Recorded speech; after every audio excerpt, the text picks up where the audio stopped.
Support and resistance levels are the key to becoming consistently profitable at trading. I lost money when I first started out trading, not knowing how to accurately find ones that actually work versus ones that are more likely to fail. So let me show you the 5 key concepts to finding accurate, strong support and resistance levels so you can consistently make money while using them. Now, first off, if you are a complete beginner when it comes to finding support and resistance levels, the whole idea is that you are trying to find important areas in the market where it's essentially likely to bounce. Either it's likely to bounce off of the highs and it's gonna push the current trend down and shift it, or a downtrend comes to the lows and a potential support area where it's going to reverse and start an uptrend. And so the whole idea with these is that if you can accurately find where the market's gonna likely to turn down, you can enter in a trade and profit from that move down. And then on the flip side is the same thing, is you enter in a trade at the lows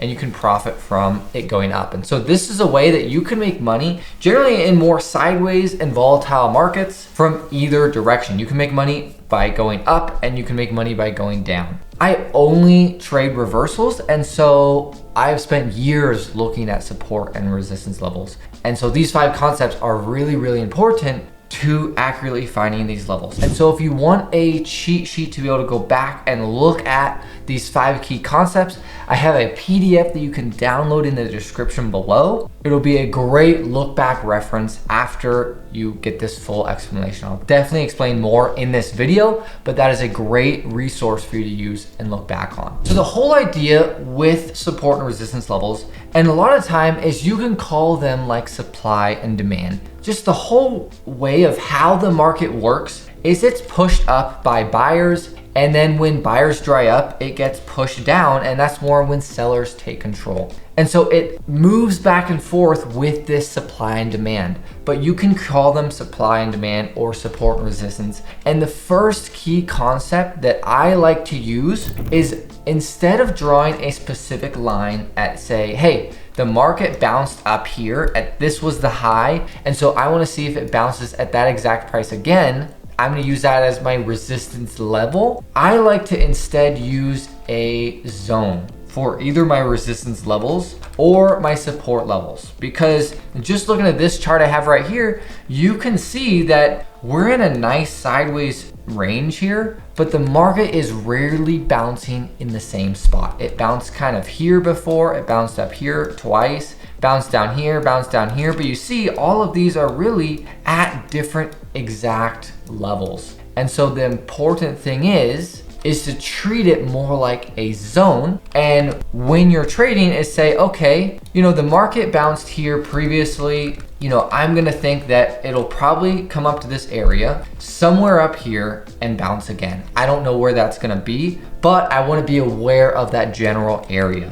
And the reason why it happens like this is because when the market comes down to, let's say, this support level, and it's already bounced here multiple times, but it's, bounced in different areas, and so that's why I, drew a zone based on that. The market can have different factors when it comes into this level. And so when it's selling off into this area, it's gonna either have buyers that come in earlier and push the price higher sooner because they say, hey, I see that it's coming down to this previous level, and so I think it's stronger this time and it's more likely to bounce sooner, and so I want to get in earlier because the market's stronger this time. Or on the flip side, it can go further down to the more bottom of your range, and it can bounce there. And again, it's just based on when the buyers really start to come in and overtake the sellers, changing and pushing the pressure of the market higher. And so you can see how drawing and treating it like zones is way more important and accurate as these develop over time. You can see here it kind of bounced here in this exact spot twice. It bounced a little higher this time, and then other times you'll see, like on this side, is it broke out of where this previous high was. And so it'll have times where it barely hits your zone or it breaks out of your zone. And I like to call these a failed breakout. And so they'll jump in here betting that the market's gonna go higher, and they'll think, okay, well, it broke that high, I've made a good chunk. And then they'll look and see, okay, well, it's now breaking this high back here as well. And instead, if they, jump in long there, they'll get trapped because the market will instead reverse back down. And so that's why even if it breaks out of your zone or it doesn't quite touch your zone here, it can still technically reverse. Zones are extremely subjective, and how I usually like to draw them is I like to take into account the extreme high and then a lot of either kind of the chop area. And to zoom in on this a little bit, this support zone actually might be a little easier just because you can see it, well, it bounced here, it bounced here, and it bounced here. And this is kind of, if you think about it, one major swing here. And so I like to count the extreme of that swing and then just any other kind of chop of that area where it before, it started to take off. And so up here, kind of this zone, I see it as, well, the market kind of took off here, found a high and then reversed. And once it kind of hit here, it just kind of really gave that back up. And so I think it's good to take into account that. But again, just because that's where your zone is, don't just think exactly at, okay, if it touches my zone, it's gonna reverse. Or, if it breaks the zone, it's not gonna reverse anymore. Because things can happen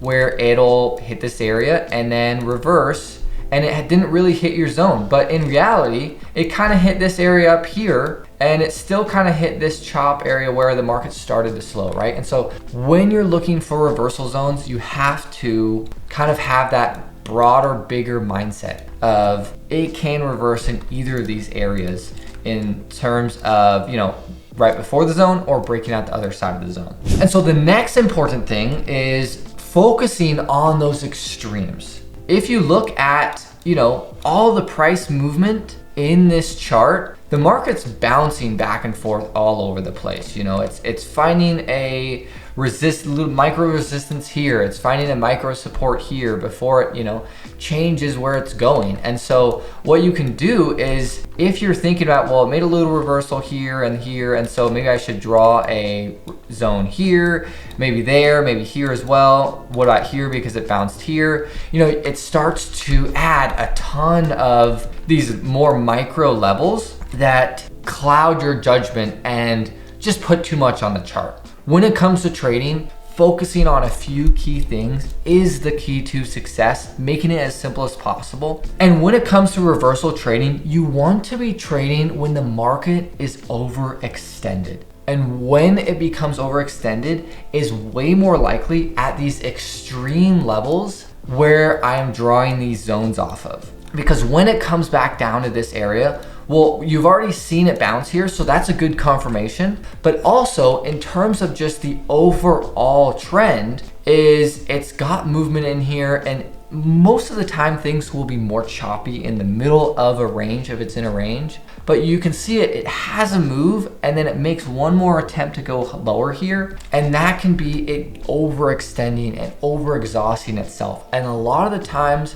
those are kind of my best trades. When the market does that, it'll snap back to where it was. And right here is a great example of this. Look at this move. It pushes up really far here. And all the way up here it looks really strong. My candlesticks, I've changed the colors, but white is a bullish candlestick. And so this looks really strong. It's just going up, up, up, up, up, and up.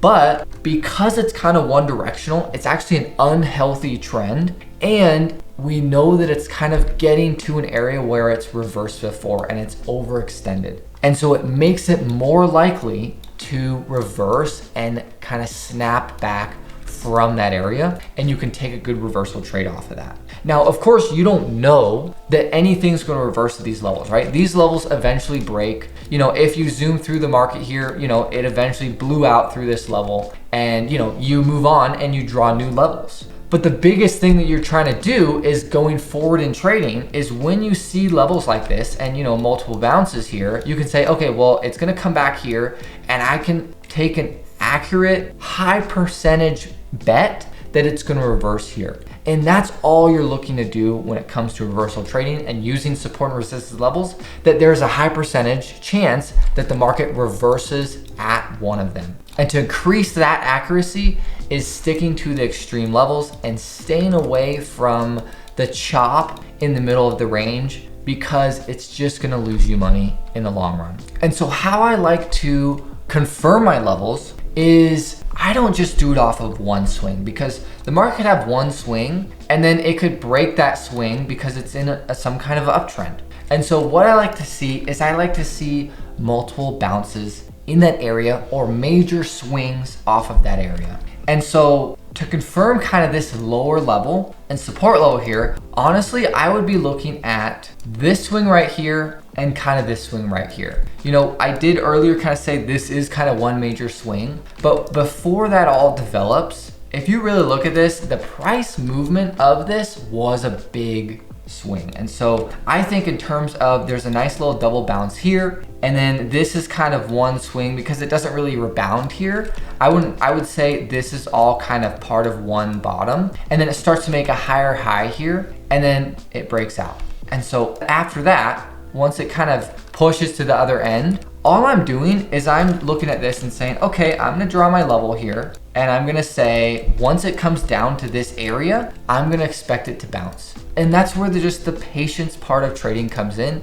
is you're just waiting for the market to come to that level. All I'm doing is just sitting, waiting to see it come to this level, and I'm just slowly extending it to the side. And so when it comes to this area, that's when I would look to take a reversal trade off of that. And that's the biggest thing about this, is with these levels as well, is you can get amazing risk reward off of them. Is you risk, you know, a smaller amount of, you know, it starts to bottom here, starts to slow, and so you jump in here betting that the market's gonna go up. You put your stop loss down here, you know, because if you're wrong, you just want to get out. And if you're right, well, the market can work out in your favor in a big way, and you can make 3, 4, 5 times your risk in terms of profit. And so that's why I find reversal trading way more profitable than trying to go for smaller continuation trades or scalps. And so that's a big key for confirming these levels, is looking for 2 clear swings.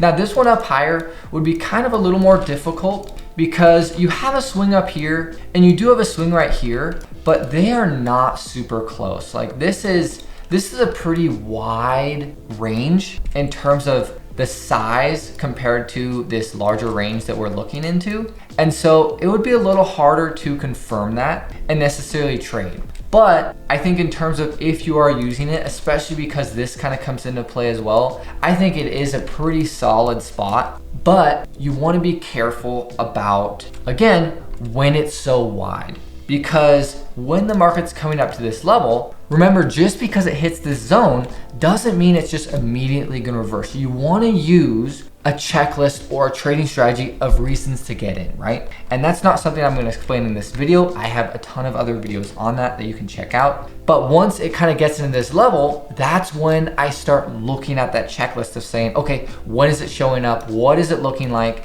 And then when that checklist shows up, I will jump in. And you know, I don't know if it showed up here, but if it did, I would potentially get in on a short and catch that swing down. And then it comes back down to this area. Again, you look for your trading strategy checklist to get in on a trade here, and boom, you take a potential trade back up. And so that's how I like to use these support and resistance zones for trading. Now, the fourth key thing to finding strong support or resistance levels is the velocity that the market sells off from an area. And so what I mean by that is, if you look at this move right here, the market sold off extremely fast. There's what, 2 candlesticks here where the market made a massive move, versus, you know, here with this move, it takes, you know, 10 candles or something. And so what that does is that shows you there is a ton of selling pressure at that area where it kind of started. And so for the zone, I like to think of it, well, okay, when it comes back up to that area where that massive selling pressure was, it's more likely that it is going to reverse. And same thing with this guy right here. There's a ton of movement here, and same thing on the flip side, a ton of movement there. And so I think it's more likely that when the market comes back down to this area again, it's likely to reverse because there was that strong buying pressure off of that level. It shows even more that that was oversold in this case, and the market was unbalanced and needed to snap back to an area. And sometimes you'll have it like this, where the market snaps one direction, it gets overbought in this case, and then snaps back down as well. And so you know, going forwards, it still sold off once it got to that area. And going back and forth, it will kind of start to use up that oversold and overbought. But again, with this spot right here where it got even more overbought, that's probably why it had to break out even more this time, is because it had already kind of balanced itself after this kind of swing the previous kind of day. And so then it came in and overexhausted itself on this side and had more of a snapback. But you can see it wasn't as big of a snapback after that. Now, the last, probably most important one is what time frame you are drawing your zones off of. I use multiple time frames, and drawing my support or resistance zones or supply and demand zones off of a larger time frame than what I trade is extremely important. Because what this does is this gives you a larger picture. What we're looking at right now is actually a 5-minute chart. And I will use also a 15-minute chart as well, because what these do is they give you a bigger picture of what is going on. You can easily see, okay, here is the clear range that we're in, and you know, where is the big picture of the market? You know, you can see going back and forth is, okay, here are the extremes, and these are the areas I want to trade off of. And so as the market moves forward in time, you can easily and accurately find those areas. And then what they do as well is it increases the likelihood that you're at an extreme and it's gonna reverse. So I found that doing this increases the likelihood that your trades will work out. And then once I find those levels, I go into something like a smaller time frame chart. I look at a 1-minute chart, and then you can see, okay, here is where the market comes down to this level, an extreme, and I can look for my multi-step checklist of reasons of when, you know, okay, I see this, I see this, I see this, I'm gonna buy here, and I'm gonna bet the market goes up, and I'm gonna catch a swing higher off of that extreme support level. So let me walk you through now a strategy of this in action in real time, showing you how I find these reversals off of these larger levels. So every day I go in and I look for those 5 key things for drawing my levels, and then I'll go to a smaller time frame chart. I like to day trade, but you can use this on any market or time frame really, but always use a larger time frame to draw your levels, and then go into a smaller time frame to actually enter in your trade. That's gonna be way more accurate for you. And so what I do is I look for a few key steps and look for reversal trades off of this. Now again, if you want that PDF of those 5 concepts we just went over to summarize that and easily go back and look, you can get that in the description below the video. Now, the biggest key to looking for these reversals is always approaching it as, what is the market telling me in terms of it reversing? Now, this is a good example of a trade on a small account. I'm kind of doing a small account challenge right now, and this is on a small account. And so I'm risking $100 here, betting that the market is going to reverse off of this resistance level that I've drawn, and then, you know, betting it to go probably kind of down here. And we'll talk about targets and why that's a good target later. But if it gets down there, that's a good 2-3 times my risk. And on a small account, risking $100, that is a nice profit. And so the first thing that I'm looking for, obviously, is that it comes up to that level first, right? That is the #1 key thing to make reversal trading work, is the patience to just wait for the market to come to an extreme and key level. You can even see the market came here and reversed off of this little area right here. You can say, well, you know, it bounced here, it bounced here, it bounced here. And so maybe it bounces here. Maybe I should have got that. You know, maybe you even look at hindsight and say, oh, I'll try and get that next time.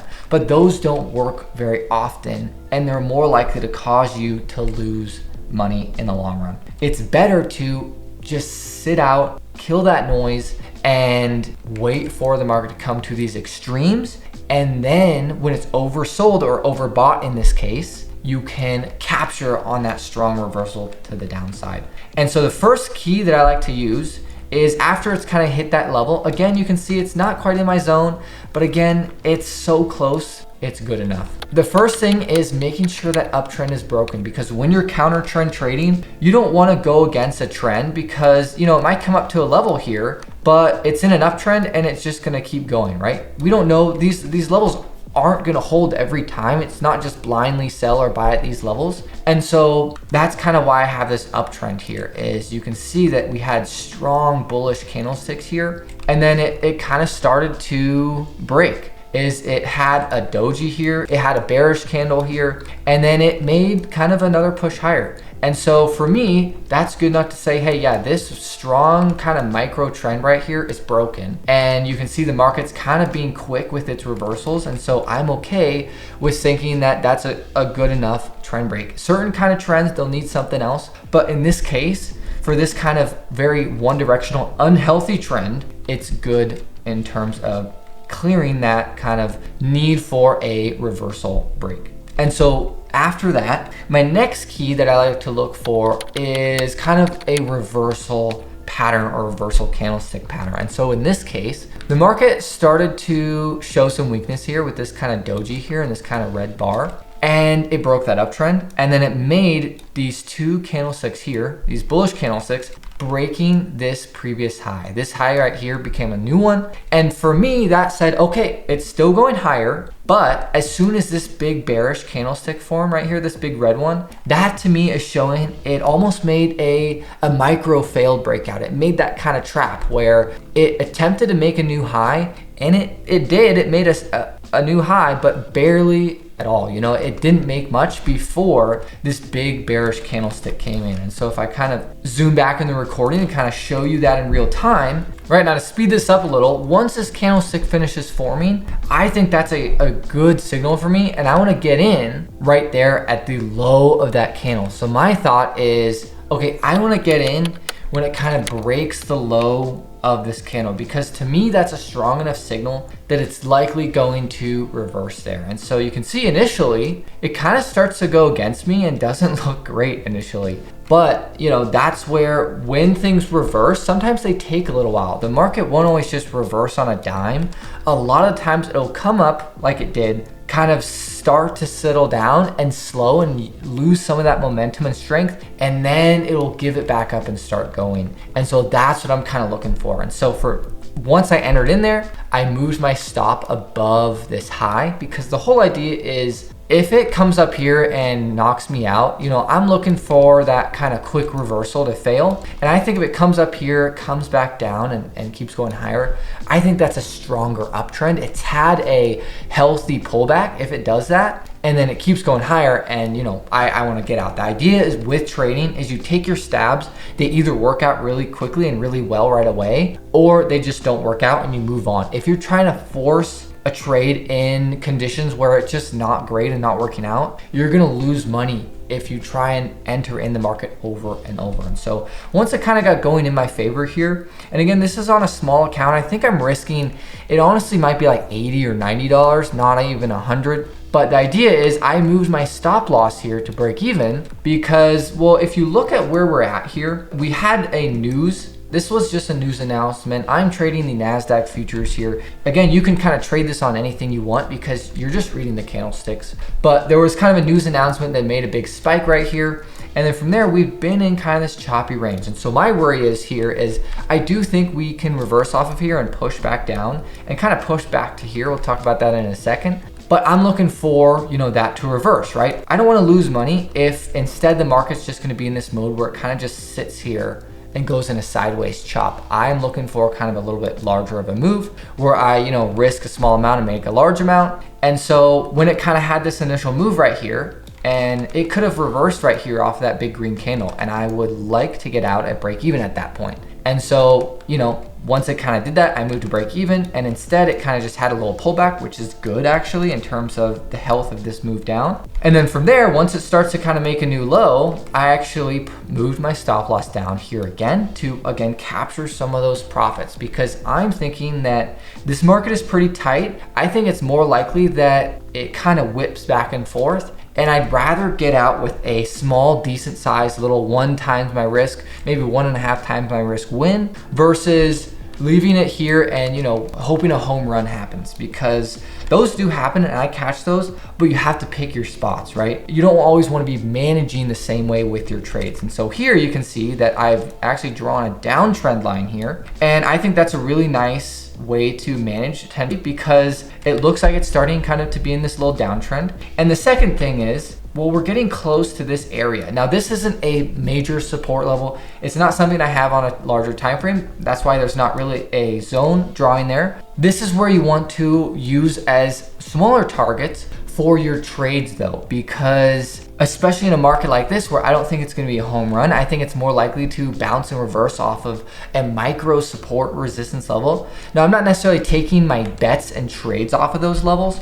but in terms of if I think the market's gonna be pretty tight today and I wanna just capture a nice little swing like this and then get out at a nice profit, I'm okay using that. And a lot of the times when the market has a big move like this, kind of like we were talking about earlier, that it's a big area where the market velocity off that area was really big, it's more likely that when the market comes back down there, it's gonna find a bounce. And it's gonna find some buyers and support. And this trade right here is going to dry up and slow down. And I wanna capture my profits here because I'm getting, you know, about 2.5 times my risk on this trade. And that is a great trade to just consistently make money and grow your trading account. And again, that's what you want to start out with. You don't want to be trying to get home runs, make a ton of money. Make your small account grow over time, and then this, you can 10x this size. I have trades on my channel where this trade would be $2,000 and it's the exact same setup. And so actually at that point, you can see I had my stop loss down there because I was managing it pretty tight because we got down to this area and it closed out there and it actually started to reverse. And you can see it started to reverse off that level. Now, don't forget about that PDF of the 5 key concepts in the description of this video. And if you want to learn how to trade like I do, you need to learn how futures work. Futures are the best instrument, I think, for learning and growing a small account. I tried options, everything before that, before I actually switched to trading futures, and they worked out way better. It's way simpler and the leverage is there just like everything else. And it doesn't gouge you with fees and stuff like Forex does. And so I would highly recommend learning how to trade futures, and you can find everything about that in this video right here.